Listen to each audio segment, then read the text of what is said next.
el dinero se convierte en eso que llaman dinero fiduciario, que ni es dinero ni es fiduciario. En una cosa en la que siempre hemos fallado mucho los liberales es en vender nuestras recetas. Los socialistas son los mejores. O sea, son de los que venden frigoríficos a los esquimales. Con el tema de Javier Milei, ¿tú tienes esperanzas de Milei o...? Con el refrendo de unas segundas elecciones que le diese una mayoría absoluta, bueno, o sea, transformaba Argentina, que la ponía en primera potencia mundial seguro. Hola chicos, bienvenidos a otro episodio de Economic Waves. Hoy tenemos el placer de estar con César. ¿Qué tal? Encantado de estar aquí con vosotros. Gracias, igualmente. ¿Cómo te presentarías? Presentarme, bueno, pues ya con los años que tengo, una presentación mía puede ser muy larga. Pero vamos, en resumidas cuentas, pues mira, yo soy profesor, fundamentalmente ahora, de economía y de derecho. Llevo ya muchos años dando clases a nivel universitario. Y ahora, pues por suerte, me dedico ya prácticamente al 100% a la docencia, a dar clases de economía y de derecho. Profesionalmente, pues lo que hemos comentado, porque tú ya me conoces, fui abogado durante muchos años en distintos despachos y he tenido también despacho propio. Lo que pasa es que luego con el paso del tiempo, pues aunque es una profesión que me gusta mucho, pues la fui dejando. Y ahora, pues prácticamente en los últimos años me dedico ya fundamentalmente a dar clases. Y luego en cuanto a conocimientos o formación mía, pues soy especialista sobre todo en economía austríaca, en economía de la escuela austríaca. Y dentro de esa rama, en una parte un poco especial, ¿no? Es quizá la parte menos conocida dentro de la escuela, que es el análisis evolutivo de las instituciones sociales. Y no sé, ¿qué más contarte? ¿Qué más? ¿Tienes curiosidad por saber alguna cosa No, está bien, en particular? Para ver si alguien no te conoce, que no sepa quién eres y te introduzcas bien. Perfecto. Luego, también me gustaría que nos explicases un poco el tema de los incentivos a la hora de las elecciones. ¿Cómo funciona eso? Bueno, si cualquier análisis que hagas, y si te lo hace sobre todo un conocedor o un especialista en escuela austríaca, te va a decir que todo parte del conocimiento de la acción humana, es decir, que mueve al ser humano en general a actuar. Y es algo tan sencillo y tan complejo a la vez como la satisfacción de las necesidades particulares. Es decir, el ser humano tiene una serie de necesidades, pues desde que nacemos hasta que nos morimos y desde que nos levantamos hasta que nos acostamos, sentimos necesidades. Y lo que nos mueve a actuar es precisamente esa satisfacción de esas necesidades. A todos los niveles, nivel económico, nivel jurídico, nivel personal y evidentemente también a nivel político. Es decir, a nivel político pues tenemos una serie de necesidades como individuos y tratamos de satisfacerlas de la mejor manera posible.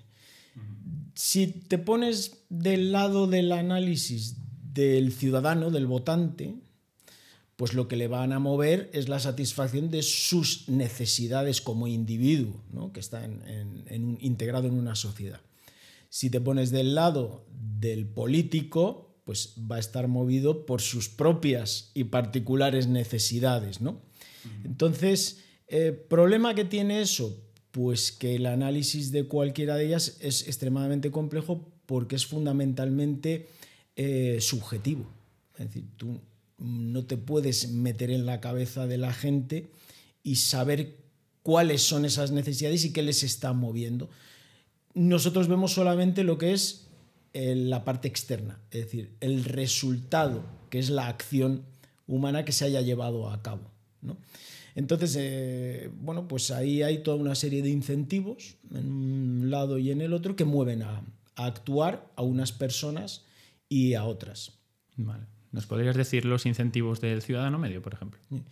Hombre, ya te digo que eso es muy particular. Seguramente si le empiezas a preguntar, lo haces así en plan encuesta, ¿no? Y empiezas a preguntar a la gente por la calle, pues te dirán las cosas más variopintas que te puedas imaginar. Pero normalmente la gente suele valorar mucho. Luego, en realidad, es un error, porque cuando empiezas a indagar un poquito más te das cuenta de que hay otras cosas, pero sin embargo la gente, así a bote pronto, se suele dejar llevar mucho únicamente por el aspecto más económico, ¿no? De decir que yo salga beneficiado económicamente.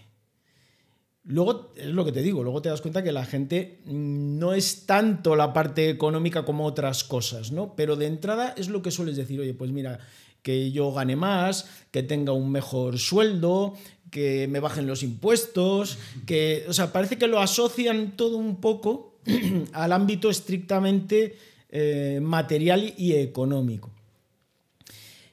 Lo curioso de eso es que, si te das cuenta, en realidad al político le pasa exactamente igual. Y sin embargo parece como si fuese que el individuo, cuando se convierte en político, como que le viene una especie de aureola de santidad que nos hace creer a los ciudadanos que todo lo que le mueve va a ser el bien común, el bienestar de la sociedad. Pero claro, si tú te pasas a pensar y dices, oye, que ese señor de ahí es un individuo exactamente igual que yo, con unas motivaciones seguramente también muy parecidas, porque el hecho de estar ahí va a tener esa aureola distinta, ¿no? Es más, cuando deje de ser político se irá seguramente a la vida civil y se dedicará a vete tú a saber qué cosas, ¿no? Hay una especie de engaño ahí que nos hace pensar que el político va a estar guiado por ese tipo de acciones que estaba diciendo yo antes. Y eso es un riesgo muy grande socialmente, porque hace que te desentiendas, que quieras un poco librarte de tu propia responsabilidad como individuo y se la trasladas al político y bueno, pues que él gestione, que él haga, que él vele por mí, ¿no? Es un poco lo que nos ha llevado a convertir al sector público y al Estado en eso que llamamos el papá Estado, ¿no? Que hagan las cosas para mí, que me salven, que me orienten, que me... y si tú te paras a pensar no tiene ningún sentido, porque ¿por qué ese señor de ahí? ¿Qué tiene que tú no tengas? ¿O acaso tiene más información o mejor información que tú? ¿Acaso, por definición, es más bueno como persona? ¿O es que no tiene sentido, ¿no? Entonces, una forma de pensar que nos ha llevado a abandonar nuestra propia responsabilidad y a volvernos un poco infantiles en ese sentido, en el ámbito de la política me estoy refiriendo, cuando es una cosa que desde cualquier punto de vista no tiene razón de ser, ¿no? Entonces, partiendo de ahí, lo primero que tenemos que analizar es que el individuo en general, sea ciudadano de a pie o sea político, va a estar movido siempre por la satisfacción de sus propias necesidades. Y que no hay ninguna diferencia en ese sentido entre unos y otros. Luego, muchas de las cosas que le atribuimos a la política o la forma en la que tenemos de ver la política no tiene sentido desde esa perspectiva. O sea, por lo que estás diciendo, yo entiendo que hay unos políticos, bueno, todos los políticos, tienen cierto incentivo a actuar por sus propios bienes personales. Y puede ser que no tanto por los del pueblo, por ejemplo. No, es que eso está clarísimo. Lo que a mí me parece una barbaridad es pensar lo contrario. Eso no quiere decir que no haya algún político especialmente motivado por el bien de los demás, pero si te das cuenta, una cosa muy curiosa es que como la estructura del Estado, en general en el sector público, es de tipo piramidal y jerarquizada, hay una gran tendencia a acumulación de poder. Es lógico, ¿no? Y una cosa que se sabe de toda la vida en psicología y en psiquiatría es que esas estructuras piramidales de poder tienden a atraer a determinadas personalidades, como son lo que llaman la tríada oscura. Personalidades psicopáticas, personalidades maquiavélicas y personalidades egocéntricas.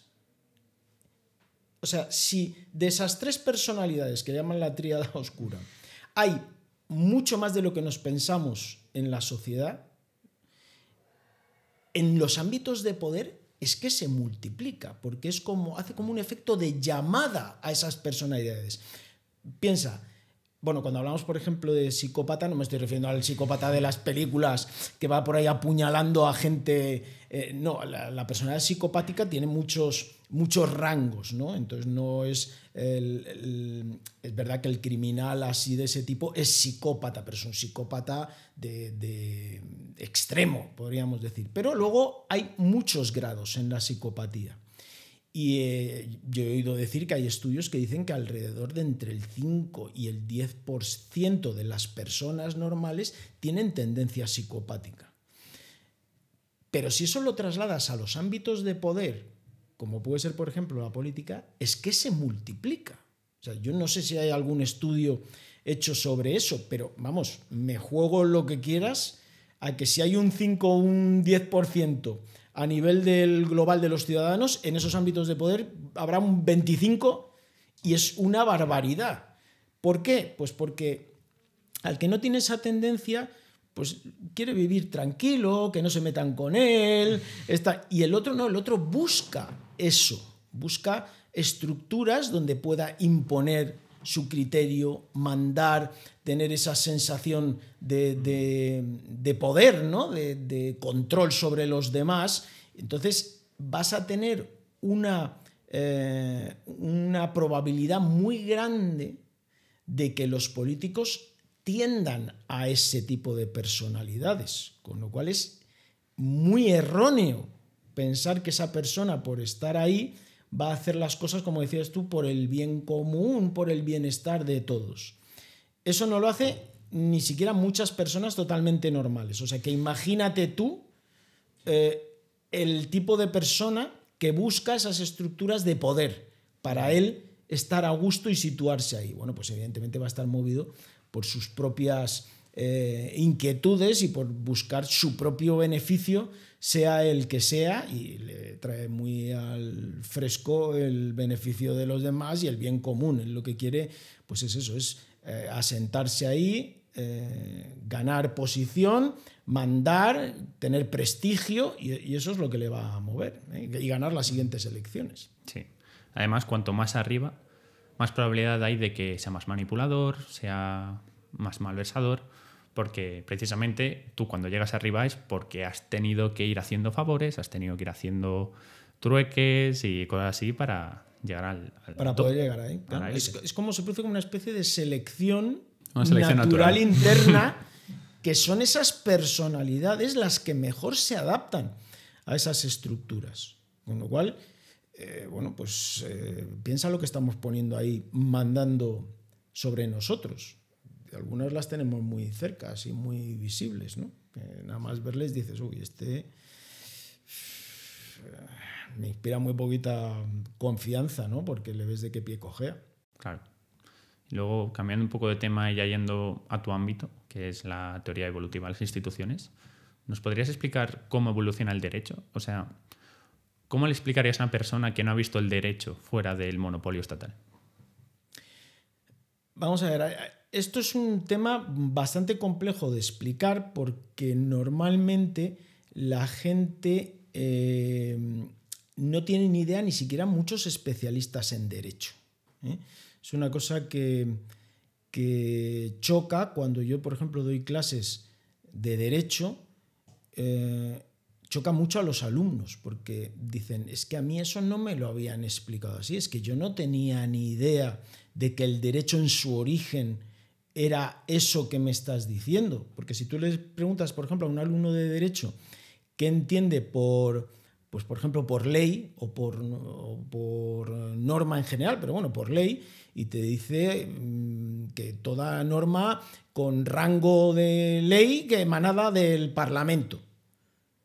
Y dices, ¿de verdad crees que eso es el concepto de ley? O sea, cualquier cosa que salga del Parlamento con rango legal es ley. No ves otra posibilidad, ¿no? Y no ven otra cosa porque no les han enseñado otra cosa. Pero actualmente es así, ¿no? Actualmente es así, pero sí, desde hace un periodo muy corto de tiempo. O sea, te quiero decir que yo, por ejemplo, que estoy más especializado, como bien has dicho tú, en el estudio histórico-evolutivo de la formación del derecho, ves que nunca había sido así. Esto es una cosa relativamente muy reciente en el tiempo. Es decir, el derecho surge, y es lógico cuando te lo diga y lo vas a ver, como un instrumento de solución de problemas. No es otra cosa. Es una forma de solucionar los problemas, las disputas y los conflictos. Surgen conflictos entre dos individuos y hay que buscar una solución. La solución que podríamos decir más primitiva, más brutal, es la propia fuerza bruta. Es decir, pues el que es más fuerte se impone al otro, ¿no? Que es un poco la que impera en el ámbito animal, ¿no? de los instintos y tal. Bueno, pues el león más fuerte es el que se hace con la manada, el caballo más fuerte es el que consigue pues procrear más y que su estirpe tal. Entonces siempre hay un factor de fuerza, de violencia detrás de eso. ¿Qué pasa? Que con la evolución, con el paso del tiempo, el ser humano primitivo empezó a ser capaz de descubrir, en una evolución conjunta que se da de la mente, del cerebro social, es una evolución conjunta de muchos factores, se empezó a dar cuenta de que habían otras posibles soluciones que eran mejores, que eran más fructíferas, que funcionaban mejor, que no eran la violencia. Y la base fundamental que hay detrás de esas soluciones es el derecho de propiedad. ¿Por qué? Porque el derecho de propiedad, si te das cuenta, es la búsqueda de una serie de criterios de asignación de lo que es tuyo y de lo que es mío. Si queda muy claro lo que es tuyo y lo que es mío, se minimiza el conflicto. Porque el conflicto siempre surge ante la duda de yo quiero, tú quieres, es mío, no, yo te lo quito, yo tengo más... Pero si eso está muy claro y está respetado por el entorno, ¿no? de los individuos que estén conviviendo en ese colectivo, pues resulta que soluciona muchísimo las cosas, facilita mucho las cosas, porque si está claro, bueno, pues esto para ti, esto para mí, esto es tu ámbito de acción, este es mi ámbito de acción, estas son tus cosas, estas son las mías, y el nivel de roce, de disputa y sobre todo de violencia, pues queda súper reducido. Y eso funciona. A partir de ahí, ¿qué es lo que sucede? Que determinadas conductas que demostraban que eran buenas, que facilitaban la convivencia, que facilitaban la paz social, pues empiezan a preponderar. Y los que las adoptan empiezan a evolucionar más rápidamente. Es decir, los que adoptan las conductas adecuadas empiezan a evolucionar más rápido que los que se quedan más retrasados, más primitivos en ese sentido. Y esos hábitos empiezan poco a poco a generalizarse. Empiezan a ser cada vez adoptados por más colectivo. Cada vez se van, institucionalizando, ¿no? Por eso esta rama se llama del estudio de las instituciones sociales evolutivas. Se van como cristalizando y se van consolidando.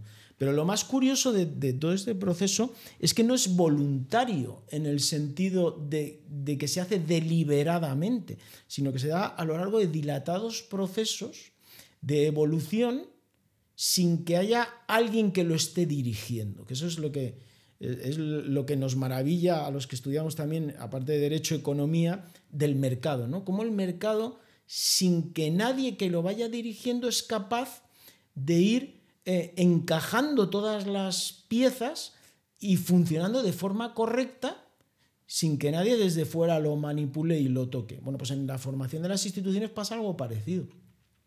Se empiezan a consolidar, empiezan a cristalizar determinados hábitos, determinadas conductas, determinadas normas que van ya surgiendo que favorecen a los que las adoptan. Eso sí que es pura evolución social. Es decir, los que hacen las cosas bien empiezan a preponderar frente a los que las hacen mal. Y esa es la clave del surgimiento del derecho. Ahí surge el derecho de una forma espontánea, no dirigida, no deliberada. Hasta tal punto no es deliberada que las primeras normas que se empiezan a obedecer por estos colectivos, ni siquiera los sujetos son conscientes de que las están obedeciendo. Porque como las van aprendiendo desde que son pequeñitos, a nosotros nos pasa igual, ¿eh? A ti te pasaría como a mí, desde pequeñito te dicen no hagas tal, no sé qué, y vas aprendiendo determinadas formas de conducta que acabas interiorizando de forma prácticamente inconsciente y luego te guían tu forma ya de actuar en el futuro, ¿no? Bueno, pues eso, que es el verdadero origen de las normas en general, porque también de las normas morales y del derecho, no se enseña. Y sin embargo es una piedra fundamental dentro del análisis austriaco y de la economía austriaca. ¿Por qué? Porque hay instituciones como el derecho que se explican de esta manera, pero también hay otras económicas, como por ejemplo el dinero, el mercado, las relaciones de intercambio, es decir, muchas otras cosas. Entonces, el punto de inflexión, ¿cuándo se produce? Pues mucho más tarde en el tiempo y en la historia, cuando los seres humanos ya adquieren un nivel muy avanzado de raciocinio, se dan cuenta de que existen esas normas y empiezan a querer ellos manipularlas, sustituirlas, modificarlas, etc. Y empiezan a formar parte ya deliberada de esa evolución, ¿no? El punto de inflexión donde se produce radical en la época de la Revolución Francesa, cuando todo eso se invierte. El derecho, la costumbre, el derecho consuetudinario, es decir, el derecho histórico tal, prácticamente desaparece y se produce eso que hemos dicho antes. Es decir, es el individuo el que crea el derecho. Y ahí es cuando se produce el punto ese de inflexión que nos ha llevado hasta donde estamos ahora, en el que ese derecho originario que dio lugar a que las primeras sociedades surgieran, evolucionaran, a que surgiera el mercado, a que surgieran los primeros intercambios, prácticamente ya ni existe, porque el derecho a la costumbre prácticamente ni existe, y todo se centra en la elaboración del derecho por los políticos, que son los que... O sea, antes el derecho iba de abajo hacia arriba, nacía de los ciudadanos y de las relaciones hacia arriba y aparecía el derecho, y ahora se ha invertido y nace desde esas cúspide política que emana de los parlamentos toda la normativa hacia abajo. En vez de abajo arriba, de arriba hacia abajo. Con lo cual es algo totalmente distinto. Pero la parte esa previa nadie la estudia, bueno, nadie no. Algunos la estudiamos y la analizamos y nos gusta, pero la mayoría de la gente la omite y se centra en lo que hoy conocemos como derecho, que es lo que sale de los parlamentos, ¿no? Como normas. Luego yo también veo que es muy fácil, entre comillas, que se cumpla el derecho en la sociedad que tenemos ahora, porque tú lo que has dicho antes, el más fuerte es el que manda. Entonces, el Estado, al tener el monopolio de la violencia, puede hacer y asegurarse de que se imparta el derecho por ley. Pero no se me ocurre cómo de manera privada se podría hacer. Bueno, ya te digo, que eso es una cosa que llama mucho la atención, pero si tú lo estudias, si tú haces un análisis histórico, te das cuenta de que era así como funcionaba. Es decir, la gente tenía tan asumido que el derecho era lo correcto y que tenía que ser así, que lo hacían. No necesitaban coacción. Bueno, no necesitaban coacción. Siempre hay el típico sinvergüenza que se lo intentaba saltar, siempre había el típico ladrón, el típico asesino, que evidentemente contra esos sí que el propio colectivo, pero a nivel privado, ejercía, entre comillas, esa violencia de coger al malo y castigarlo, meterlo en la cárcel, privarlo de libertad o expulsarlo de la... Era lo peor, que te expulsaran del colectivo. Porque claro, si te expulsaban en épocas muy antiguas, era condenarte prácticamente a la muerte, porque un individuo aislado no podía a lo mejor sobrevivir. Con lo cual decían, no has obedecido las normas, no has obedecido las leyes de la tribu o las reglas de la tribu, pues mira, vete por ahí a ver qué haces. Era condenarle prácticamente a la muerte, ¿no? Pero eran casos extremos. en la mayoría de los casos, en el 99,99% de los casos, la gente obedecía las normas porque tenía conciencia de que eso funcionaba y de que además lo mismo que querías tú para ti era lo que le estabas pidiendo a los demás, ¿no? Había como una especie de reciprocidad. Yo obedezco, tú obedeces y entonces esto funciona. Y no hacía falta ninguna coacción. Y en cuanto al tema de los juicios, los organismos que deciden las disputas, también se ha dado que han sido privados también, ¿no? Sí. No, además es que eran los mejores. Un dato curioso es que, por ejemplo, en España, el único que ha sobrevivido el paso del tiempo, incluso este otro tipo de derecho que decimos de arriba hacia abajo, era, por ejemplo, el Tribunal de las Aguas de Valencia. El Tribunal de las Aguas de Valencia es un tribunal consuetudinario tradicional impartido de forma privada y que ha funcionado a lo largo de los centenios perfectamente sin intervención política ni estatal ni de nada. O sea, y a lo largo de la historia eran así. Eran de impartición de justicia privada, siempre. Luego lo que pasa es que evidentemente como el político quiere hacerse con todo el poder, no puede consentir que eso no lo controle él. Y entonces acaba invadiendo esos ámbitos privados para fagocitarlos y monopolizarlos, que es lo que decías tú. Al final el monopolio es siempre monopolio del sector público, es estatal, siempre. ¿Por qué? Pues porque se lo queda para él poder controlar e imponer su fuerza y sus criterios al resto de los ciudadanos. Y lo hace y lo ha hecho a lo largo de la historia con todo, con todas las instituciones. Por ejemplo, el dinero, ¿no? El dinero es una institución también evolutiva que en su momento tuvo todo este proceso que hemos dicho, pero que llega un momento, el Estado dice, no, yo lo monopolizo y dinero va a ser lo que yo diga. Y ley la monopolizo y las leyes van a ser lo que yo diga desde los parlamentos. Y el control de las normas también lo monopolizo. Ya no van a ser tribunales arbitrales o tribunales privados, va a ser los jueces que son funcionarios públicos. Y así sucesivamente. Va haciendo con todo. O sea, que no es una cosa tampoco que nos tenga que llamar la atención porque... ¿Y el dinero cómo evoluciona? ¿Cómo surge y cómo se convierte en lo que es hoy? Pues sigue el proceso de aparición y de evolución de las instituciones jurídicas es muy similar en todas ellas. Algunas tienen algunos matices, pero es muy similar. En el caso del dinero es muy parecido a la del derecho. ¿Por qué? Porque surge primero espontáneamente a través del trueque, ¿no? El trueque sabemos lo que es simplemente intercambiar un bien por otro.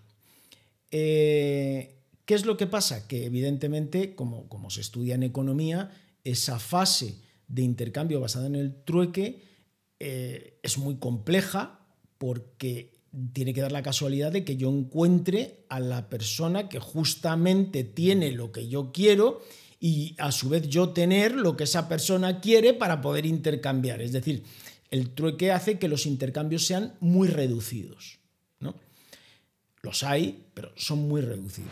A partir de un determinado momento, como te está comentando, determinados bienes empiezan a ser valorados no solamente porque me puedan satisfacer directamente una necesidad, sino porque yo veo que como son muy solicitados por el resto, a mí me pueden servir como un medio para poder intercambiar. Es decir, yo ya no quiero ese bien solamente porque a mí me pueda satisfacer una necesidad, sino porque me puede facilitar el intercambio futuro por otras cosas que sí que me satisfagan esa necesidad. Por ejemplo, imagínate, pues un determinado cereal, el trigo, la sal, distintas cosas que a lo largo de la historia han sido utilizadas como dinero. Pues resulta que si yo cojo esa sal, por ejemplo, y la guardo, no porque evidentemente vaya a usarla toda, sino porque sé que la gente la valora mucho y voy a poder intercambiar con ellos, a partir de ese momento estoy empezando a ver en ese bien no solamente un valor puro de consumo, de uso, en sí mismo, sino también como un valor de intercambio. Es decir, se le añade un plus a ese bien, porque sé que no solamente me sirve, pues imagínate, la sal en la antigüedad era muy valorada porque servía para la conservación de alimentos, por ejemplo, entre otras muchas cosas. No había neveras y los alimentos se descomponen fácilmente y, por ejemplo, la carne, el pescado, pues era típico salarlo para conservarlo durante meses. Entonces tenía más valor que el oro, la sal. De ahí viene el término salario, porque se pagaba en sal a la gente, ¿no? Entonces, como se les pagaba en sal, salario era la parte que te correspondía por tu trabajo. Ya te digo que la gente lo valoraba incluso más que los metales preciosos, sobre todo por toda la cuenca del Mediterráneo, era muy valorado.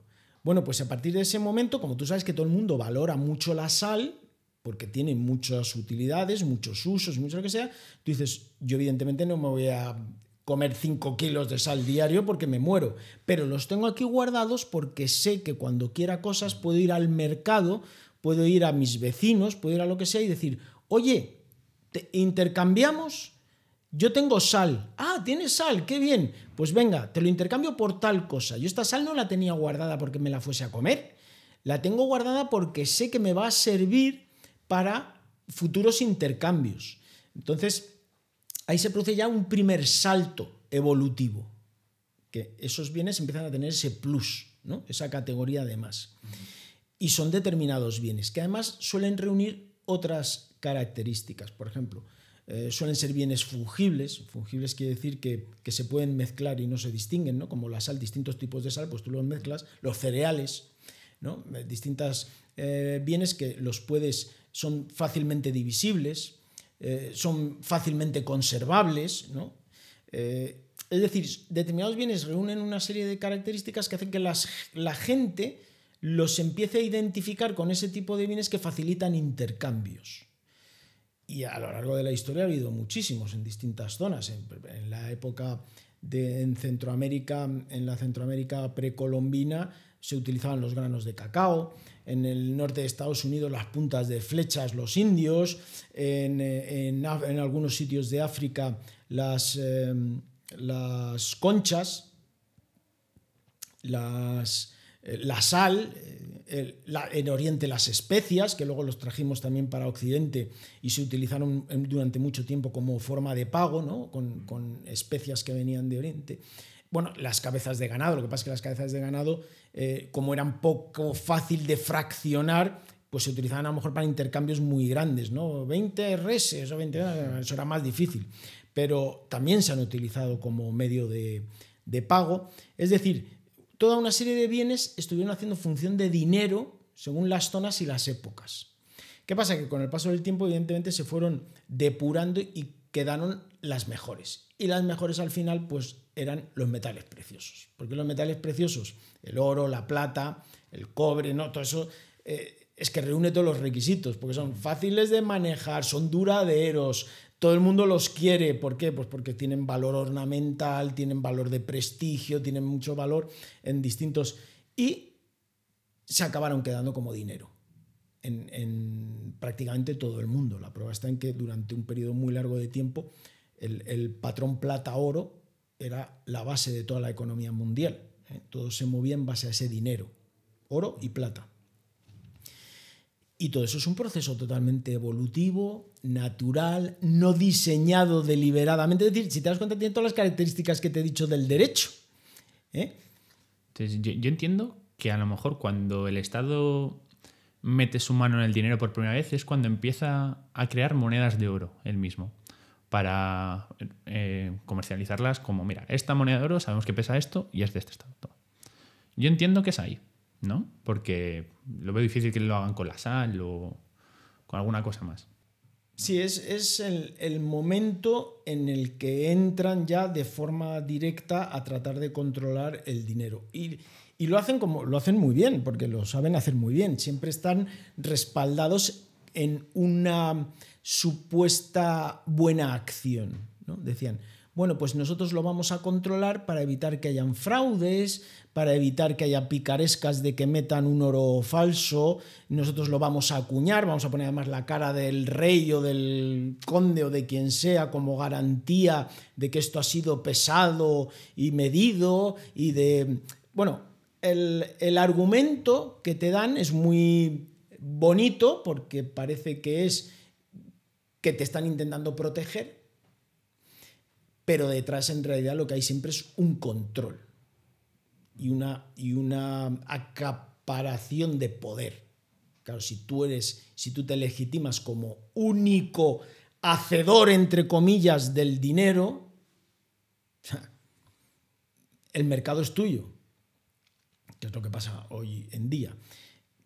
¿Qué pasa? Que si el mercado que tú estás controlando porque eres el único emisor legal de dinero, el único que puede emitir legalmente dinero, ya es muy fuerte, imagínate si ya gracias a que tú tienes ese monopolio empiezas a manipularlo en el sentido de romper el patrón, ¿no? Que fue lo que pasó varias veces a lo largo de la historia y que finalmente ya pues en el año 1971 con la ruptura de los acuerdos de Bretton Woods, ¿no? por el presidente Nixon, se quitó ya totalmente la convertibilidad del dólar en oro y por lo tanto ya el dinero se convierte en eso que llaman dinero fiduciario, que ni es dinero ni es fiduciario, no es ninguna de las dos cosas. No es dinero porque no tiene patrón material y no es fiduciario porque no está basado en la confianza, que es fiducia en latín, ¿no?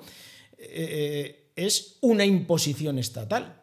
Y tú, pues bueno, pues te lo comes o ya me dirás tú qué haces. Bueno, te vas a las criptomonedas ahora, ¿no? Pero que no tienes opción porque te lo exigen para hacer pago de impuestos, para pagar multas, para pagar salarios, las transacciones en los bancos, todo. Es decir, es una imposición estatal que se ha adueñado del concepto y de la idea de dinero, la ha adulterado y lo ha convertido en una cosa que tradicionalmente no tendría ninguna justificación. Es decir, evolutivamente, en un proceso libre, sin intervención del poder y de la coacción estatal, nadie hubiese aceptado un papelito como dinero. Es que es curioso lo que dices porque, o sea, ¿qué porcentaje de la población es político o ha sido político en el pasado? Menos de un 0,3%. Pero, sin embargo, son los que han ido dictando y sentenciando la historia de la humanidad. Sí. Lo único que se nos puede echar en cara al resto es que lo hemos consentido. O sea, ellos han hecho, pero porque nosotros hemos consentido. Porque, en parte, también yo considero que, así como en el político, yo creo que hay dos factores que lo determinan. Uno es eso que te estoy diciendo de la personalidad esa que es atraída por el poder y, por el otro lado, mezclado con ignorancia. O sea, es una dosis elevada de, entre comillas, podríamos decir, maldad, y una dosis también muy alta de ignorancia. En la ciudadanía yo creo que es más ignorancia que otra cosa. O sea, los ciudadanos es que no se enteran de la mitad de las cosas. O sea, tú les cuentas todas estas cosas y se te quedarían así mirando como diciendo, ¿pero qué me está diciendo de la evolución de las instituciones? Es pura ignorancia, ¿sabes? Que si lo supiesen pues se llevarían las manos a la cabeza, ¿no? Igual que hacemos los que lo hemos estudiado y lo conocemos. En el político ya entra otro factor que es el de la maldad, el del egoísmo, el retorcimiento, o como le quieras llamar, de ver lo fácil que es de manipular el ciudadano, ¿no? Porque decíamos al principio del tema de las votaciones y de las elecciones políticas y tal, pero si es que, hablando mal y en plata, si es que se lo ponemos a huevo, o sea, si es que nos venden cualquier demagogia, cualquier cosa cuela, y ves a la gente ahí, bien, bien, sí, ¿qué? Dices, pero si te está diciendo el ejemplo este que yo pongo siempre en clase, el del puñetazo, que tú me comentabas que, sí, que te llamaba la atención, ¿no? Que es que al final es que es así, o sea, es como si tú te vas por la calle y te vas a cruzar con alguien y tú miras de lado, estás así un poco despistado y de repente ¡bumba! Te pegan un guantazo en la cara y te tumban en el suelo. Tú no has visto ni por dónde te ha venido. Te caes al suelo conmocionado porque no sabes lo que ha pasado. Y el mismo que te ha dado el guantazo se te acerca y te dice, dame la mano que te voy a ayudar a levantar. Y tú, inocente, le dices, ay, gracias por ayudarme. O sea, le estás dando las gracias al mismo que te ha sacudido el guantazo y te ha tumbado en el suelo. O sea, al que te ha generado el problema, que luego te tiende la mano, tú se la das y le das las gracias. Esa es la pura política. Eso es la esencia de la política. ¿Qué es lo que pasa? Que al que ha estudiado y lo conoce y sabe cómo funcionan los procesos y conoce la política y conoce la economía y conoce el derecho, es como si lo viera desde otro nivel, ¿no? Imagínate que esto del guantazo es como si lo ve un señor desde una terraza vecina, ¿no? Un vecino desde una terraza, que tiene esa capacidad de verlo desde fuera, ¿no? Rápidamente diría al que ha recibido el guantazo, pero no seas tonto, que el que te ha dado el guantazo es el que te está dando la mano, que ha sido él, con esa información que el otro no tiene, ¿no? Esa es un poco la misión. Por eso me apasiona a mí tanto también la enseñanza, ¿no? Tratar de transmitir esto a los alumnos para abrirles los ojos y hacerles ver la realidad de la situación en la que están viviendo, porque si no son tan infelices que le dan la mano al del guantazo, ¿no? Que en este caso, en este contexto, sería el político. Es decir, el político te genera el problema y luego te dice, no te preocupes que te voy a salvar. Y todos, ay, menos mal que está el político. ¿Cómo que menos mal que está el político? Si es el que te ha metido en el follón, ¿no? En este caso que estábamos hablando de las instituciones, es el que se las ha cargado, empieza el mercado y la sociedad a funcionar mal, porque evidentemente son las instituciones estas las que han permitido a lo largo del tiempo y de la evolución que la sociedad funcionara medianamente de forma correcta, y aparece como el salvador. Y dice, no te preocupes, yo te voy a salvar. Eso lo vemos todos los días. O sea, te genera una crisis económica por la manipulación del dinero, generando burbujas monetarias, y luego te viene y te dice, pero no te preocupes, que yo voy a subvencionar, voy a ayudar, voy a inyectar dinero. O sea, me has dado el guantazo y ahora te tengo que dar las gracias por... Pues es así. ¿Te imaginas el coste de oportunidad que ha supuesto la entrada del Estado a las instituciones? No, ¿no? Es imposible valorar eso.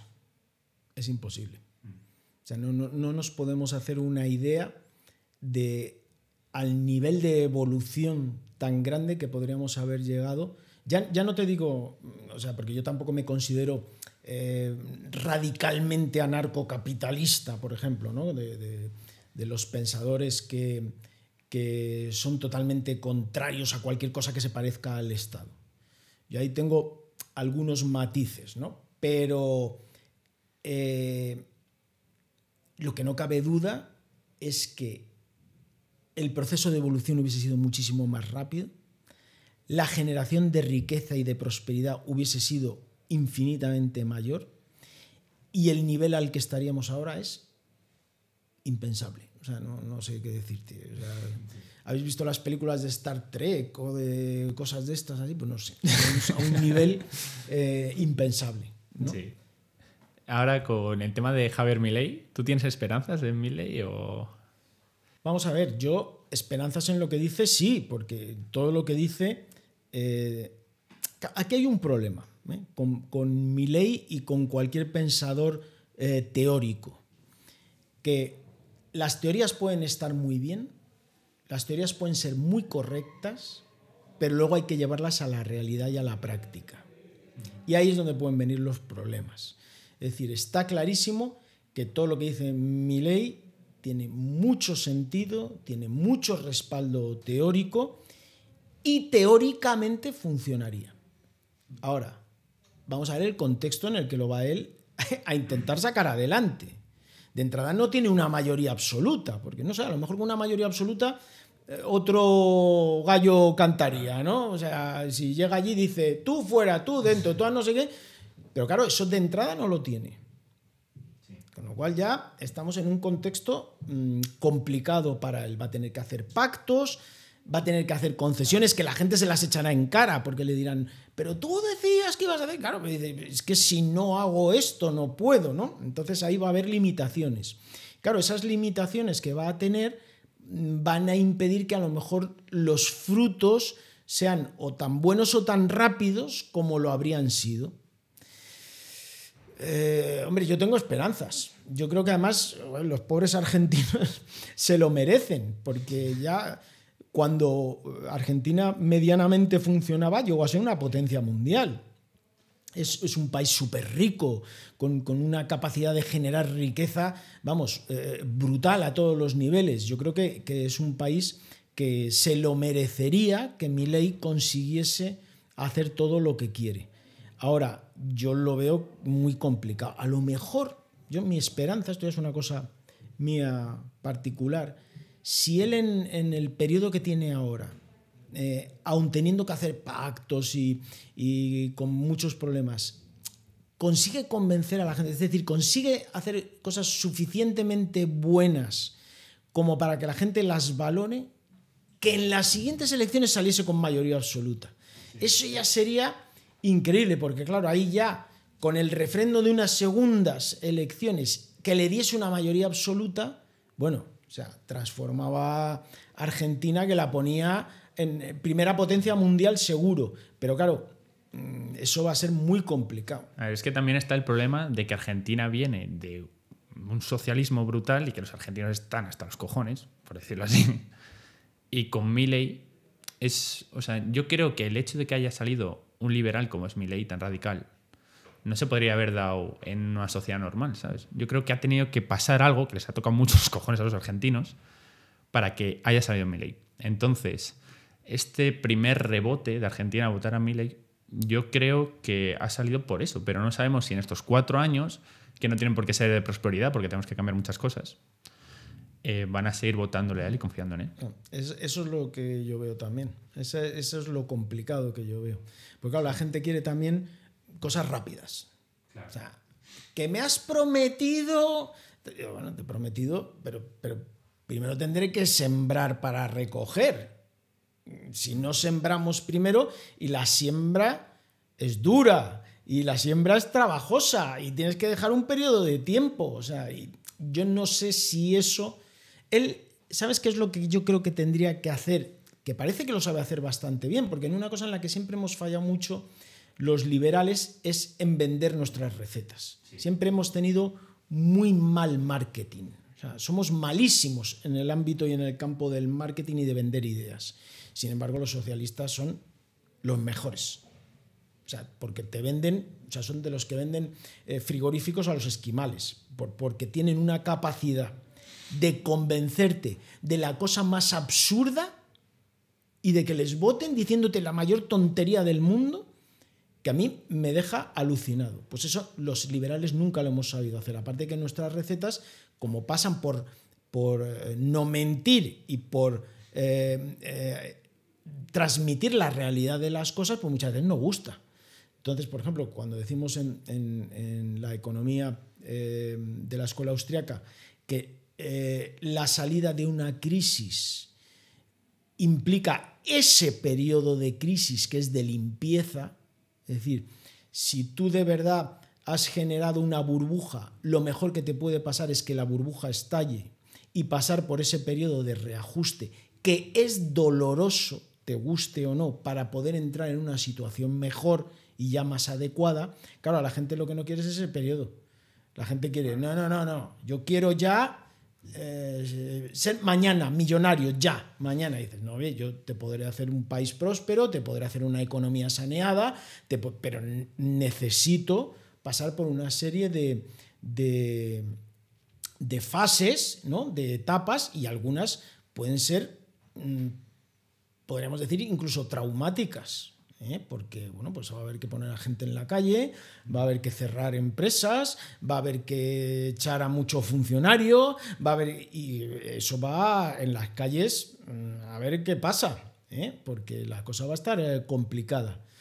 Por eso te digo que si él consigue saber vender sus ideas y transmitir eso que te estoy diciendo, es decir, convencer a la gente de que se necesitan periodos de tiempo para poder salir adelante, que no es una cosa que se puede hacer de la noche a la mañana, y les convence y les transmite de verdad un mundo mejor, pero en el plazo que tiene que ser. Consigue sacar esos 4 primeros años, son 4 años, ¿no? También me parece en Argentina. Son 2 de tal y luego otros, pero son 4. Bueno, 4 años. Si consiguen esos 4 años, empezar a dar frutos y convencer a la gente de que si eso se prolonga va a tener unos resultados mucho más potentes y consiguiese a los 4 años una mayoría absoluta, entonces yo, soy capaz de jugarme lo que queráis, me apuesto lo que sea, mira que no me gusta el juego, pero me apuesto lo que quieras a que convertía a Argentina en una potencia mundial. Pero segurísimo. Ahora, que lo consiga o no lo consiga, eso ya la cosa es más complicada, porque la realidad a veces... Lo que ha logrado ya es un logro. No, esto ya es increíble. Pero también ha estado ayudado por lo que tú has dicho, que en eso tienes mucha razón, que los argentinos estaban ya muy quemados. O sea, ya ha llegado un momento en que ni los mega fieles al socialismo decían, oye, déjate de tonterías. O sea, yo lo que quiero es comer. Y lo que quiero es ir a la nevera y que haya, ¿no? Y tener papel de váter en el baño. O sea, como está pasando también en Venezuela, ¿no? Lo que es triste es que tengamos que llegar a esos niveles de sufrimiento, de pobreza, para plantearnos un cambio en un sentido adecuado y correcto como el que propone él, ¿no? Que es el de liberalizar al máximo, dejar que el mercado funcione, potenciar la creación de empleo, ¿no? La generación de empresas, bajar los impuestos, no estrangular a la gente, fomentar la inversión exterior. Es decir, algo que cuando tú lo pones sobre el papel, cualquier estudiante de economía, a mí me lo decían siempre los alumnos, me decían, y si se sabe que eso funciona, ¿por qué no se hace? Pues esa es la gran pregunta. ¿Cuántos lo saben? ¿Cuántos lo saben? Bueno, eso es lo que estábamos comentando también antes, ¿no? El problema de la ignorancia, ¿no? Sí, pero desde luego Milei lo tiene muy difícil, yo creo. Complicadísimo. Está luchando contra todo el poder público de Argentina. Sí. Pero bueno, esperemos que vaya bien. Esperemos que vaya bien, por el bien, ya te digo. Iba a decirte de los argentinos, pero del planeta entero, porque hay que pensar una cosa. Si a él le sale y funciona, podría haber un efecto contagio. Porque entonces ya muchos países que a lo mejor están en una situación parecida a la que estaba Argentina empezarían a decir, oye, mira, esto es lo que han hecho. Que estaban como nosotros, estaban peor y de repente se están convirtiendo en una potencia. Y podría ser un efecto contagio. O sea, que el beneficio que puede acarrear Milei no se queda en Argentina. Es decir, si eso sale adelante, podría ser bueno para el planeta entero. Y apoyaría a muchos políticos en esa misma línea. Porque, claro, ya tendrías un referente. Ya podrías decir, ¿queréis vivir como los argentinos? Pues ya sabéis lo que hay que hacer. Y ya para ir acabando, ¿qué consejos le darías a un estudiante que se quiera adentrar en este mundo de la economía? Bueno, yo creo que si es a un estudiante de económicas, yo lo primero que le aconsejaría es que abriese su punto de mira. Es decir, lamentablemente en las universidades hoy en día se enseña lo que es la economía ortodoxa. Es un filtrado de determinadas corrientes que han sido aceptadas a nivel docente y es lo que se enseña. Pero hay mucho más fuera. Hay mucho más. Hay muchas escuelas que nos enseñan y hay mucho más que aprender fuera de lo que te enseñan los profesores. Yo creo que lo mejor que se le puede decir a un estudiante, en este caso de económicas, que estamos hablando, luego ya si quieres lo ampliamos más, pero de económicas, es la curiosidad. Que sea curioso, que no se quede con lo primero que le dicen, que pregunte siempre, ¿y esto por qué? ¿Y de dónde sale esto? El estudiante ideal es el estudiante incordio, el estudiante preguntón, el estudiante que dice, oye, pero profe, que a mí esto no me cuadra, ¿y de dónde sale esto? Como le decía yo, ¿no? A mí cuando la primera vez que me enseñaron en economía, lo primero que me pintó el profesor en economía en la pizarra fue la curva de frontera de posibilidades de producción. Y me decía que si dejabas de fabricar cañones, fabricaban más mantequilla, y que si fabricaban más mantequilla, fabricaban más cañones. Y decía, ¿pero qué me está diciendo este hombre? O sea, ¿en qué mente ha salido eso que me está diciendo? Y empiezas a preguntar y dices, pero profesor, ¿y dónde se da eso en el mercado en realidad? O sea, verdaderamente en un mercado tú tienes que elegir entre dos productos y surge una curva en base a la que... Y te tiene que reconocer que eso no existe, que eso es ficción pura. No, es que estos son modelos muy simplificados, matemáticos, para tratar de ayudar a que el alumno comprenda. Y claro, lo siguiente que preguntas es, ¿y que comprenda qué? Una falsedad. Algo que no existe, porque el mercado no tiene nada que ver con las representaciones gráficas que me están poniendo aquí los profesores. El mercado es algo mucho más abstracto, es algo mucho más profundo. Eso del ceteris paribus, yo no lo he visto en ningún lado. Y eso como que tú, en base a dos variables, que si precio, que si cantidad, que si no sé qué, ya deduces el... Y si no, el otro es que es externo. O sea, que no se quede con lo primero que le dan. Que tenga curiosidad, que pregunte, que busque a ver otras posibles opciones, otras posibles soluciones, que investigue en otras escuelas. Yo, evidentemente, como pertenezco a la Escuela Austríaca de Economía, pues recomiendo que la gente lea Escuela Austríaca de Economía porque abre mucho la visión a los alumnos hacia otras cosas que no están dentro de esa ortodoxia, pero que explican, desde mi punto de vista, mucho mejor la realidad. Y te dan todo un arsenal de conocimiento muy valioso para comprender la sociedad y el mercado, y cómo funcionan.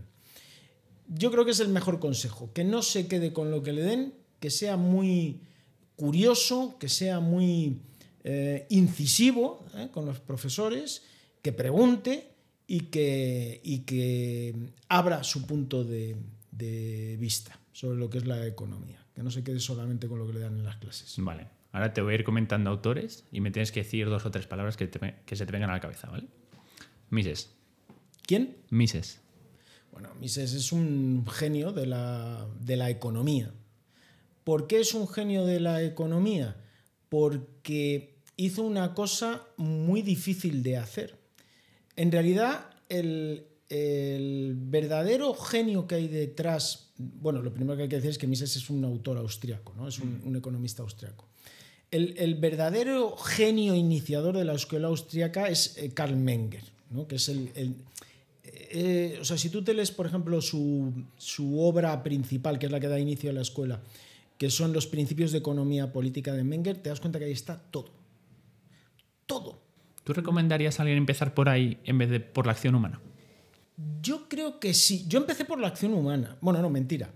Yo el primer libro que me leí, bueno, fueron 2. Fueron La acción humana junto con Derecho, Legislación y Libertad de Hayek. Los empecé a leer a la vez. Estoy hablando del año 86-87.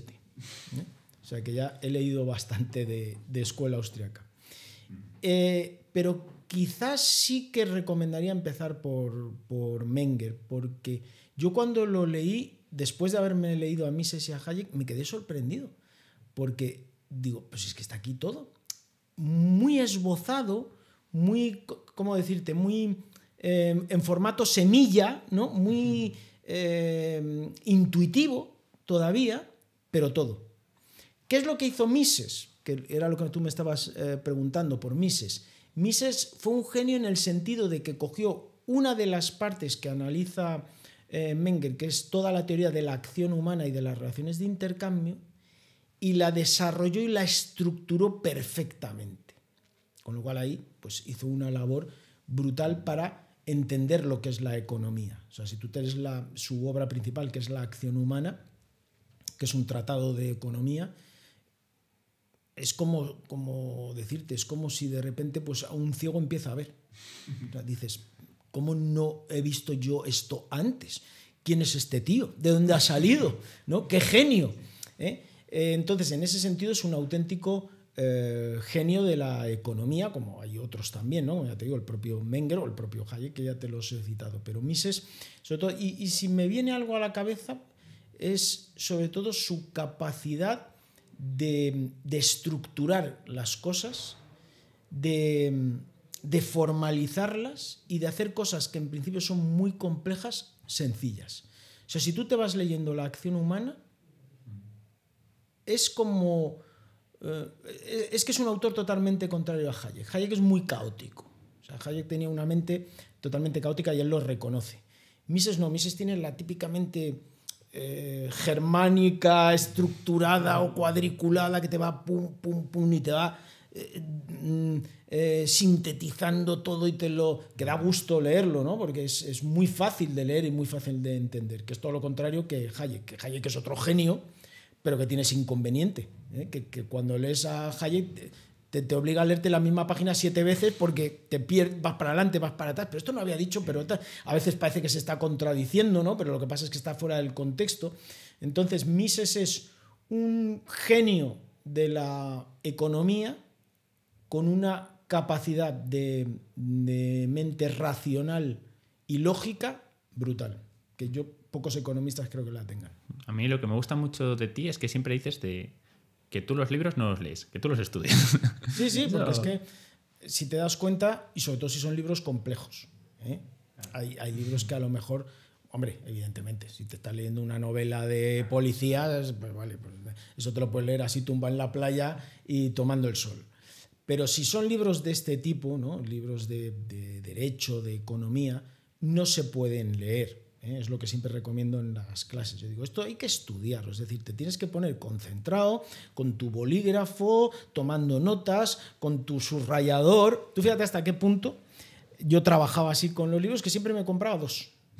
Uno bonito para la estantería y el otro que acababa destrozado, porque claro, de tanto leerlo, de pegarle posit, de subrayar, que era mi libro de trabajo y mi libro de estudio.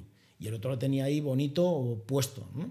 Pero tú cuando ves que de verdad el alumno está trabajando es cuando le coges los apuntes y le coges los libros y estás sobaos cayéndose a cachos de todo lo que ha hecho, ¿no? En ese sentido yo siempre recomiendo eso que tú dices, que es que estos libros que de verdad son profundos y que tienen mucha miga no se pueden leer. Hay que estudiarlos e incluso reestudiarlos, es decir, hacer lecturas sucesivas con el paso del tiempo. Yo, por ejemplo, La acción humana, el libro este que hemos comentado de Mises, yo debo de habérmelo leído ya, no sé, entre entero y a trozos, pues a lo mejor me la he leído 12 o 14 veces. Y cada vez que la leo, descubro cosas. Y decía, anda, mira, pues esto no me había fijado. Digo, ¿cómo no me lo puedo fijar? Yo digo, estoy tonto, me lo he leído 12 veces y sigo descubriendo cosas, ¿no? Sí, sí. Ya para acabar, la pregunta que le hago a todo el mundo, que es, ¿qué consejos le darías a un chico como yo, que tiene 20, 21 años, para triunfar en la vida? Bueno, vamos a ver, eso es muy complicado, porque de entrada, si te das cuenta, volviendo al inicio de toda la conversación, el concepto de triunfo es muy subjetivo. Es decir, yo conozco gente que, por ejemplo, pues no es famosa, no tiene mucho dinero, pero son auténticos triunfadores. ¿Por qué? Porque son felices, ¿no? Con su familia, con sus hijos, con sus amigos. Y yo conozco a mucha gente con mucho dinero, mucho poder y son unos desgraciados. Y ellos mismos te lo dicen, que son infelices. Entonces, claro, es muy difícil hacer ahí recomendaciones, ¿no? Yo quizá lo que más recomendaría es que te dejes asesorar por gente que de verdad valga la pena escuchar, pero que al final te dejes guiar por tu instinto.